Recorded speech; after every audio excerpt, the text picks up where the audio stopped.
Las tareas de mantenimiento de las piezas del museo, nos referimos al Museo de Auschwitz, el personal descubrió un anillo y un collar de oro y plata escondidos en el doble fondo de una gran taza de acero esmaltado. Se cree que fueron fabricadas entre 1921 y 1931. La cadena estaba envuelta en un trozo de tela junto al anillo. ¿Qué tal, amigos? Bienvenidos a los misterios apasionantes de la historia. Hoy viajamos hasta la Segunda Guerra Mundial, un lugar como fue Auschwitz, ese campo de exterminio, pero concretamente lo hacemos a partir de un tesoro oculto durante muchas décadas, un insólito escondite, una taza que fue requisada por los nazis tras la deportación de alguno de los prisioneros que estaba expuesta en el Museo del Campo de Exterminio. Allí apareció ese anillo y ese collar de oro.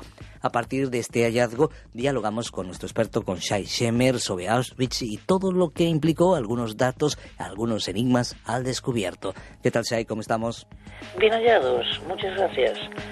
Bueno, tenemos aquí un tema apasionante, porque atrás de estos hallazgos está un drama de supervivencia que no solamente se refieren a estos utensilios de oro, sino que hablamos de grandes expolios. Digamos es el eslabón más pequeño de todo lo que es el expolio nazi a los judíos, y aquí vemos solamente un ejemplo, ¿no?, de lo que la gente solía hacer: esconder y llevarse lo más pequeño, lo más valioso, para restaurar su vida después que pase todo el huracán, se podría decir. Nadie sabía cómo iba a ser el final de todo esto. Por eso es muy importante que comprendamos de que a través de este ejemplo se nos abre un panorama mucho más amplio. Claro está que esta anécdota de ese pequeño tesoro oculto en Auschwitz, un campo de concentración que se ha hecho muy popular porque es un museo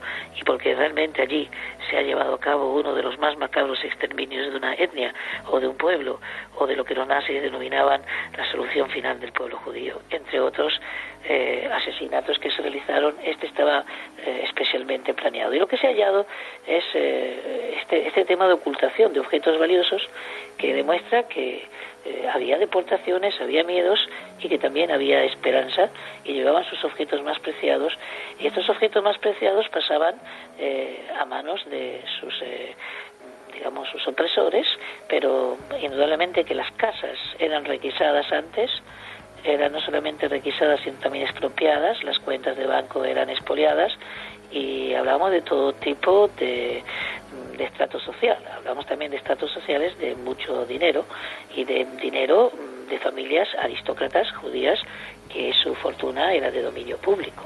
Hablamos de familias de banqueros y demás. Muchos lograron escapar gracias al poder económico. No había que ser millonario, pero aquellos que ya tenían algo que ofrecer a la Gestapo podían irse antes de que comiencen las deportaciones. Hablamos hasta el 37 o 38. Ya en el 39 fue más complicado, porque ya en el 38 muchos países habían cerrado sus puertas a la inmigración, a este tipo de inmigración, aunque venía con caudales. Los que no lo hicieron por falta de medios o porque esperaban que esto iba a ser algo pasajero, pues se llevaron lo que pudieron en sus maletas, pero sus casas eran requisadas. De esto podríamos hablar en un momento, como las cuentas nazis también se abren, ¿no? Después de 1945 se abren cuentas de nazis escapados por las diferentes rutas por el mundo en Suiza después de 1945, y quedan como cuentas durmientes que ahora los suizos hace años están investigando si son parte, ese capital, del expolio mayor. El expolio menor era el que estamos refiriendo hoy, la anécdota, el hombre de a pie, la mujer de a pie que llegaba al campo y lograba sobrevivir, y entre sus objetos personales escondía algo de valor en el trasfondo de un vaso, de una jarra, de un florero si se permitía, o en algún lugar donde pueda realmente preservar ese objeto que luego podría ser negociado para seguir sobreviviendo cuando pase la guerra. El Museo de Auschwitz dispone de una colección de 12.000 útiles de cocina, entre otras pertenencias que eran requisadas por los soldados nazis cuando los prisioneros llegaban al campo de exterminio localizado en Polonia. Hay que decir que todavía hoy siguen apareciendo más y más objetos. Como dice el mismo director del museo, la ocultación de objetos valiosos demostraba, por una parte, que las víctimas eran conscientes de la naturaleza requisadora de las deportaciones y, por otra parte, muestra que las familias judías tenían cierta esperanza de que iban a necesitar esos artilugios para el día a día. Algunos quizás llegaban en esas deportaciones con esperanza de una vida nueva o de que no tendrían ese final tan tormentoso.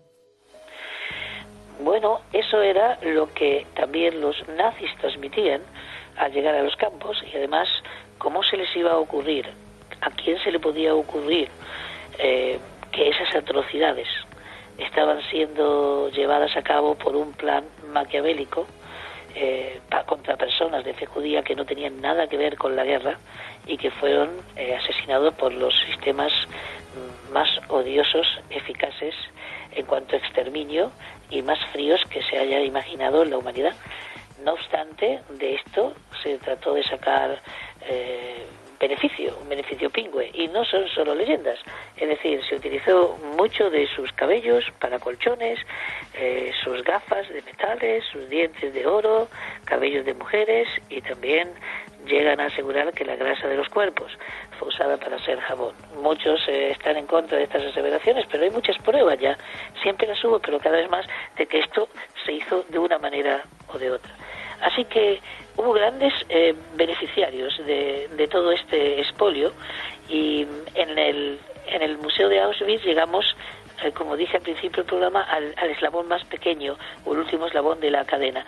El hombre, la mujer, el individuo, el ser humano que está allí esperando que todo esto pase, no sabiendo que haya una sentencia sobre su vida, sin importar sus orígenes, sus pensamientos, su conducta, solamente porque alguien ha dicho que pertenece al pueblo judío en alguno de su genealogía, o en algo de su genealogía hay elementos necesarios que atestiguan su pertenencia a este pueblo, lo cual ya es considerado un ser humano muerto.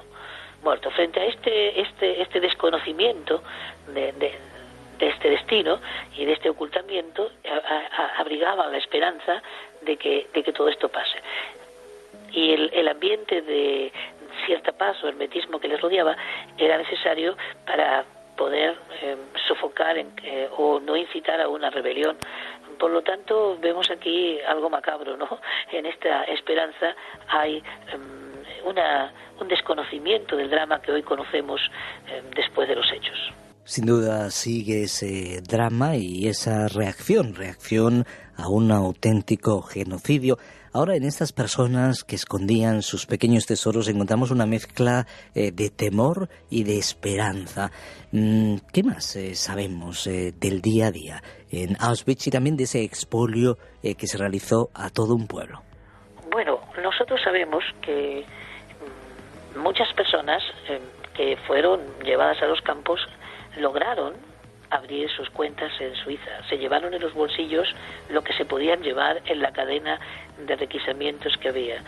Ya en 1997, el secreto bancario suizo, que es el arma financiera por excelencia más poderosa que tienen aquellos banqueros, se ha roto.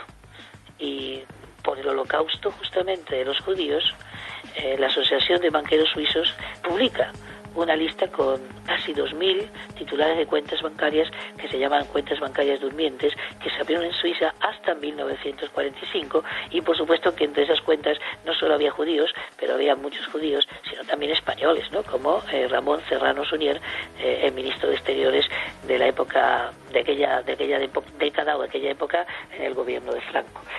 Solo esto es un detalle. Y se empiezan a buscar cómo estuvieron esas cuentas durmiendo. Pues esas cuentas beneficiaron a los suizos, porque esas cuentas tenían depositado mucho dinero, más o menos unos 60 millones de francos suizos, que estaban en apariencia durmiendo desde 1945 hasta 1997. Las personas que no reclamaron ese dinero no lo reclaman porque no están con vida. Donde sucumbieron, posiblemente los campos de concentración.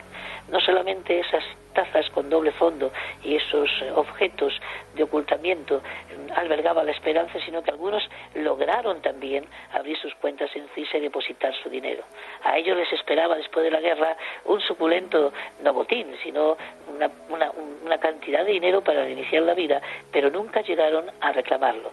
Así como los nazis se quedaron con los pequeños objetos del día a día, y no eran pocos, ya que había hasta 15.000 deportaciones diarias, sino también que los bancos suizos se quedaron con las grandes cantidades, con los grandes depósitos y los grandes ingresos, y lo mantuvieron en secreto sin alertar a sus herederos hasta 1997, conjuntamente con la famosa compañía de seguros, la Generali de Italia, que también frente a estos escándalos tuvo que abrir las listas de los beneficiarios en caso de muerte. Así que vemos que esto tiene un campo de acción periférico mucho más extenso que el día a día de Auschwitz. Pero en el día a día de Auschwitz vemos realmente al individuo, ya no es un número de cuenta, ya no es un dinero durmiente, sino el individuo que se enfrenta a la muerte día a día y su esperanza aferrada a una salvación, tal vez instintiva o tal vez espiritual, y su esperanza de rehacer su vida con ese objeto o con parte de la ganancia de un objeto que está guardado como la señal de lo que va a hacer el día que recobre su vida y su identidad. Al final, los bienes materiales se quedan aquí en esta tierra, no nos los podemos llevar, eso nos lo enseña el libro de los libros, sino eso lo enseña la vida misma. ¿Con qué nos quedamos de este descubrimiento y de la historia del drama de Auschwitz? Nos quedamos con que los objetos, la arqueología, los testimonios hablan, pero lo importante es quién relata la historia. Si lo relatamos con una retrospectiva de enseñanza, justicia y de corrección, o lo relatamos simplemente como un hecho anecdótico. Yo creo que debemos mirar retrospectivamente con asombro, ya que hasta nuestros días no sabemos si hemos hecho las correcciones posibles. Y una de esas correcciones es: ¿puede el hombre vacío de la presencia de Dios generar una auténtica humanidad? Y la segunda pregunta es: ¿acaso la sola presencia de Dios puede eso asegurarlo, o también se requiere una relación personal y un nivel de obediencia para poder llegar a una humanidad más justa y más testimonial en cuanto a la vivencia y a la convivencia? Muchas gracias, Shai Shemer, por estar con nosotros y arrojar luz sobre este momento oscuro de la historia, pero necesario de sacar a la luz y de aprender en clave de valores.